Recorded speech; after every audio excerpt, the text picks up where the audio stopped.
What have I done to this car and should I sell it? Those are the two questions I'm going to answer in this video as we go over my EP2 2005 edition with the 1.6 V-liter engine. So first, let's just start about the status of the car when I first got it. In plain English, it was a piece of shit. It was bought by this guy who bought it from someone who was going to sell it to the junkyard because they were rear-ended in an accident. Now, this accident happened by someone crashing into the back of them, and this back bumper is actually something that I bought recently, but there was like a big hole right here in the bumper, and first I thought about repairing it and thought about getting it fixed, but there were some marks on the bumper, so I just decided to buy another used bumper. As you can see, the trunk is still not perfect yet. It just needs a little bit of Bondo. And the trunk did not close when I bought the car. So every time I went over a speed bump, it would just like hop up and down. I had to tie it down with some zip ties, but they only lasted for like a couple of weeks. Then it would break. Then I had to put more zip ties on it again. And then finally, I just took it to a body shop with this old man. I think he was saying that he had to like pull out the back a little bit. Let me see if I can show you. Yeah, as you can see, it's not perfect, right? So there's still a little bit of like damage that you can see. But I remember telling the body shop guys, like, listen, all I want you to do is just be able to just fix it where I can close it. And that's what he did.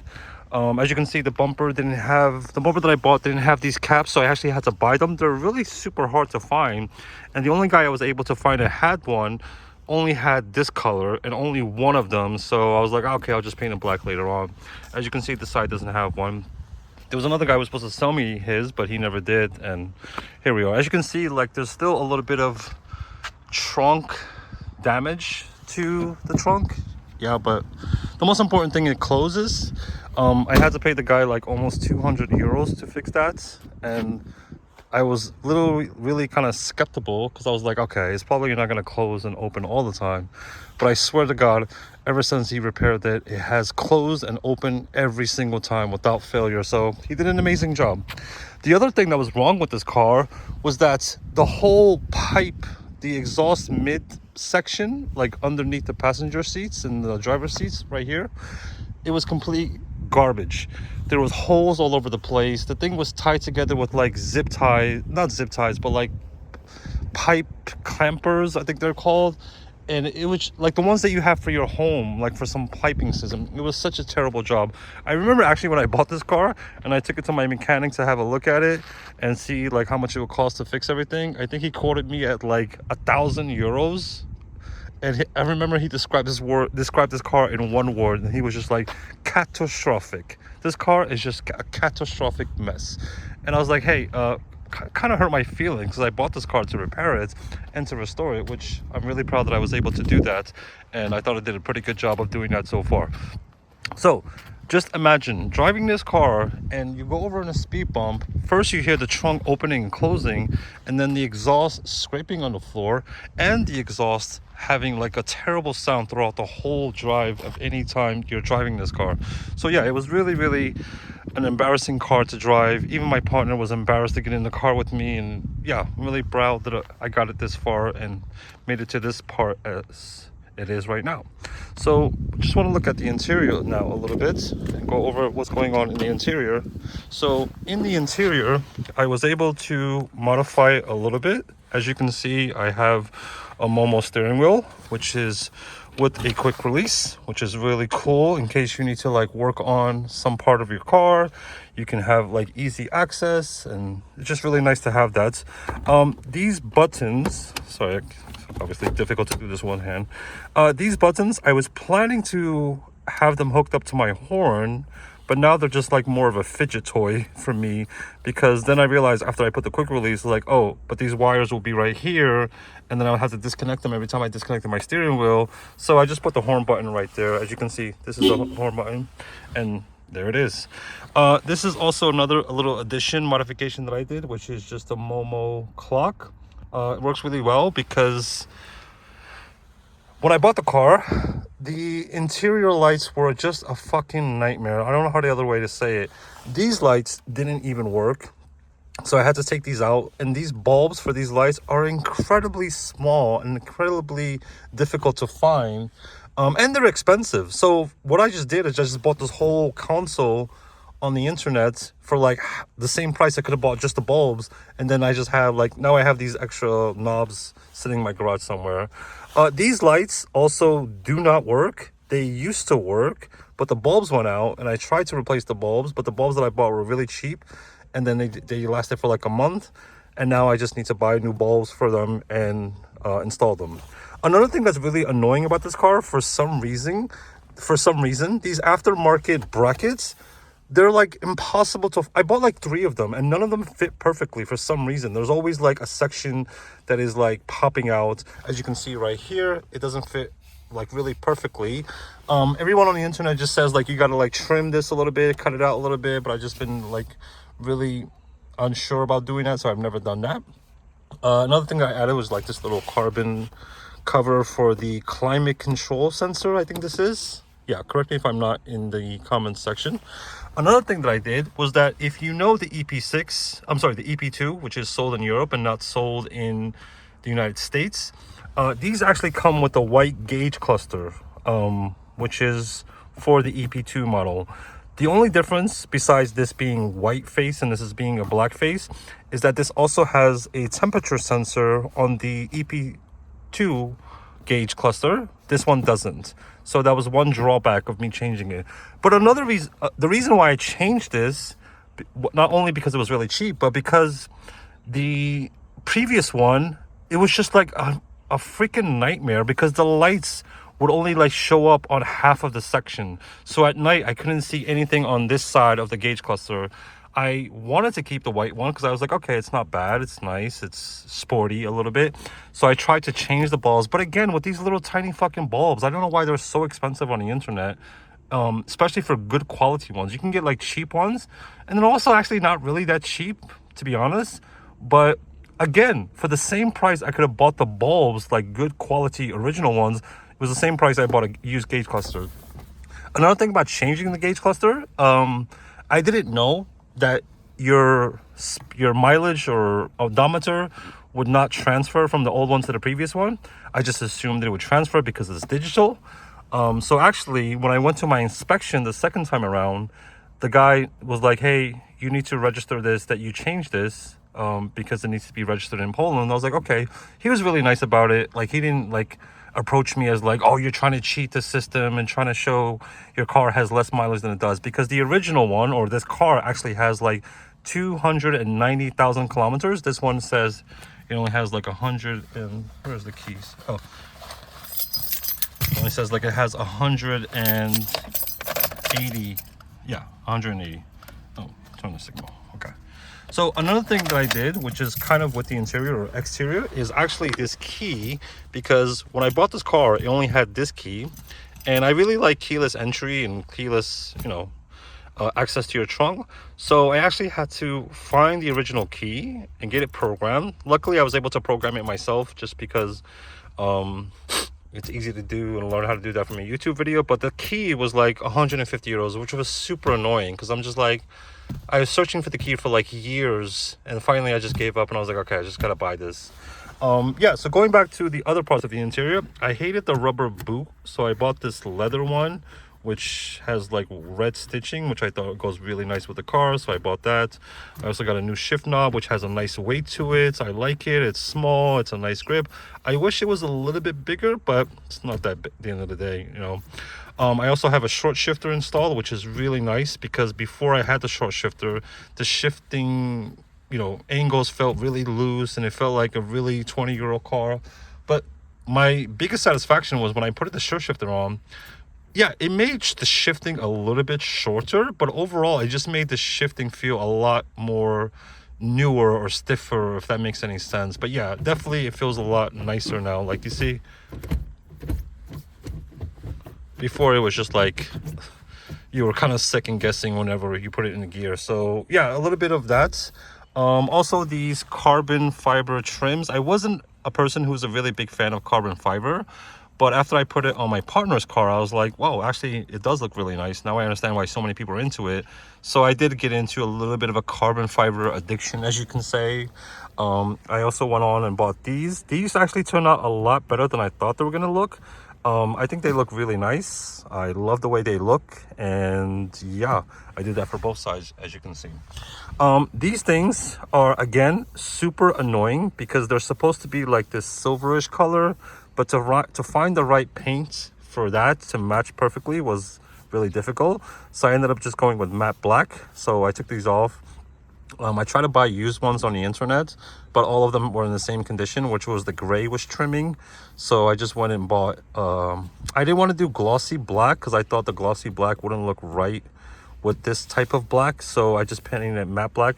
And to be honest, I mean, I think it looks really nice. What do you guys think? Let me know in the comments. So yeah, I think we're pretty much finished with the interior. I did install in some pedal covers, but they're really annoying because this one always comes off. I'm planning to fix this today, but I'm thinking about just switching them off to like some Mugen ones or some different ones because they grip on really well because they have this rubber back which goes all the way around. I hate the pedal covers where you have to just like, you have this metal clamp and you just have to like bend it around it, and those are terrible because literally they last like a week and then you have to retighten them. And yeah, I prefer to have these ones that have a rubber grip around them, or the ones where you have to drill a hole and yeah, screw them in. Those are probably the best option because these I thought would be just as good as those, but I also didn't want to drill a hole into the pedal covers. So yeah, I think that's pretty much it for the interior. Yeah, I also installed this carbon fiber cover for the mirror, so that was really nice. I also installed this this light, which is really nice because it's just touch on. Now the reason I installed this is because this one is super annoying because it's so far behind, like you feel like you're breaking your shoulder just to have to reach it. I mean, like, this is the passenger seat and you can see how far it is behind the passenger seat, and I just thought it was super annoying and just didn't want to go through the trouble of like having to, like, you know, dislocate my shoulder just to turn on the fucking dome light. So I installed this. It's magnetic, so you take it off, like I take it off like once every 2 months just to recharge it. The battery lasts pretty long, and yeah, I like it. It is what it is. Yeah, this little Mugen sticker. As for the back, I didn't really do much. I did take off the headrest covers for the back because I thought it made it super difficult to look at the back. This car did come with tinted windows, so yeah, it's really difficult to, not really difficult, but it's challenging to see at night when these are tinted windows. There were also tinted windows on the front driver seats. I'm sorry, the front doors. But when I went to inspection, the guy was like, you need to take these off, these are illegal. I was like, okay, I didn't know. I took them off myself, just with like a razor and a lot of patience and elbow grease. Yeah, so now we're gonna get into the engine bay before I go. Oh, so let's just go over the exterior a little bit. So regarding the exterior, I did install these, which were really cool because they were about, I think I paid like $20 for them, and I saw another company selling them for like $100, so I just bought these universal ones, and they look exactly as the ones that were for $100. I also installed these little fender flares. I mean, obviously they're not fender flaring that much, but I just thought they add a nice extra protection to this area from getting scratched, and hopefully they prevent it from rusting anymore. One good thing I would say about this car was that the rust was like non-existent in the bottom of this car, which is a really rare thing for a Honda, especially the ones in Europe, because in Poland they do put salt on the roads, and yeah, I think you guys know the deal with salt and roads. They don't go together really well. I did install this Mugen style spoiler. I haven't painted it yet, so it's still like a different color from this, but I was like, let me do the Bondo on here and then fix this part, and then I can just paint the entire thing. So that's something I haven't got into yet, which I will plan to get into eventually. This I also installed, but the guy who did the inspection again was like, this is illegal. Actually, the guy who also did the body repair on my car was like, these are illegal in Poland, please take them off. Haven't had the time to do that yet, which is really a lame excuse because it's only like 2 bolts to do that. And yeah, I think that's all for the interior, or exterior I should say. Yeah, I also installed these rain guards or whatever they're called. It seems like have a different name in every country. I also put on this little mini antenna because the one that I had previously was like bent like that, and it was also a little bit longer, like up to here. So I just like this one. Didn't really make a difference. I'm still able to get the same stations that I was able to get before. Yeah, and I also added this spoon sticker, which I think adds a nice little touch, because in the American models, I believe that's where you have the side markers. Obviously I didn't want to do that because I guess in the European ones we were allowed to have these, or that's the regulations in Europe or whatever. So I think that adds a nice little touch to it. You guys can let me know in the comments. All right, so now let's get into a little bit of a front. So when I bought this car, the fog lights in the bottom were missing, and those were also really difficult to find.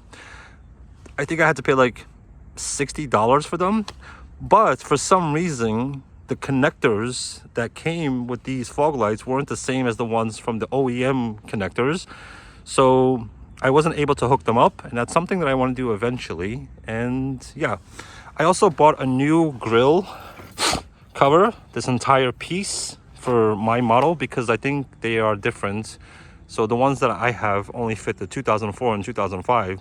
I just haven't installed it yet because I haven't decided what I actually want to do with the bumper. Do I want to fix it or repaint it? Obviously there's a little bit of damage here that I think I should take care of. And yeah, this little Japanese Automotive Federation badge, I think it asks really cool.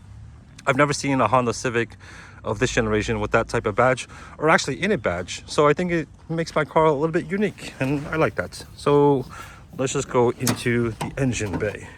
So looking at the engine bay, haven't really done much other than these aftermarket sports radio hoses. I do have a leak from somewhere. I suspect it's from the thermostats.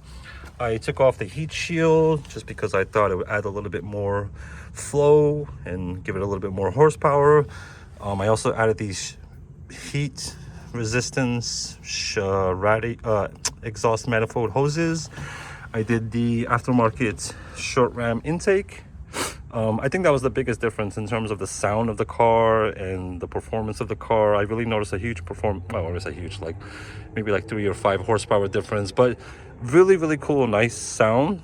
And yeah, not much else was done to the engine. I also wanted to do a lot of body work to the mechanical work to the engine. So all the spark plugs were changed, all of the fluids were changed, the radiator fluid, the engine fluid, the engine oil with synthetic oil. I also did the transmission fluid. Wanted to keep track of that, so I added the sticker for that. That was done, seems like 9,000 kilometers ago. And yeah, not much else was done to the engine bay. Obviously this little engine clamp, but that doesn't really add anything but other just appearance styles, a little bit of protection, what do you call these, socks. And yeah, that's a little bit overall with the engine. So I'm really proud to see how this car has become over this time. I've obviously put a lot of time and effort into it.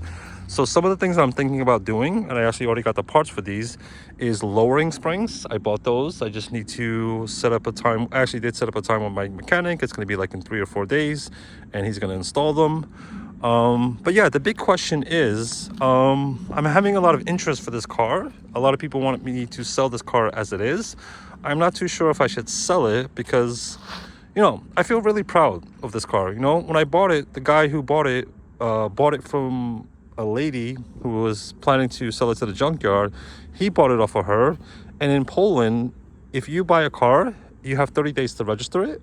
And within those 30 days, you can also sell it. So I bought it from him within those 30 days, and I was able to keep it. But when I bought the car, I had to fix the mechanical damage from the accident. Because for some reason these brakes were just jammed and the caliper needs to be replaced. So it was really weird. Like every time I would drive my car, I would come to this wheel and it would be like really hot for some reason. I don't know how to explain it, but it was just really weird. My mechanic was like, you need new calipers. So new calipers, new brakes, new rotors, and that solved the problem. So when I got that done and got the certification from the mechanic, I took it to the motor vehicle department's equivalent in Poland, and they gave me full clearance that this car is again road legal. And yeah, so should I sell this car or should I keep it for a little bit longer? I'm leaning more towards I should keep it a little bit longer and fix everything else that I want to do for it. The other reason why I feel like really attached to this car, like I feel really proud that I was able to save it from going to the junkyard. I brought it back to life. I guess the biggest reason is that I really, really love driving this car. I mean, I have a different car which feels like really heavy and sluggish to drive because it's much heavier. It's also a 4-door, and it's probably from the same. It's actually from the same year as this car. The other car that I have is a 2003 or 2002 car. But I just love these hatchback Hondas. They're just so light. They're fun to drive. The car came with 110 horsepower. I think with the modifications that I've done to it, also there's no catback system. I'm probably at like 120 or 117. And yeah, this is not the EP3, right? This is not the Type R with the 200 horsepower, but I think this is more than enough for me just to have a little bit of fun with it when the VTEC kicks in. And yeah, that's all I have to say for this video. Let me know your thoughts in the bottom. What do you think of this car? Do you think I've done a good job? Do you think it looks super cheap and ugly? All comments are welcome. And thank you for watching this video.